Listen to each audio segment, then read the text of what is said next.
Buongiorno e ben ritrovati con una nuova edizione del TG Flash. Un incredibile errore giudiziario ha coinvolto Santo Bonasera, impiegato della città metropolitana di Messina, che era stato rinviato a giudizio nel 2012 con l'accusa di truffa ai danni dello Stato. In verità c'era stato uno scambio di persona. Chiedevano ai dipendenti di restituire parte dello stipendio, arrestate due imprenditrici per estorsione a Caltanissetta. La denuncia di un ex dipendente ha dato il via alle indagini. Arrestati due fratelli catanesi di 44 e 47 anni che avrebbero rubato circa 1000 kg di materiale ferroso da un magazzino di proprietà di un 77enne.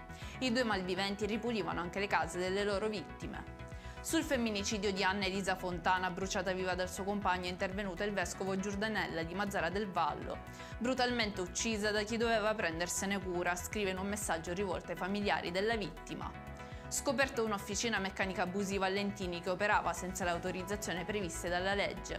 Le attrezzature sono state sequestrate e l'improvvisato meccanico è stato segnalato e sanzionato.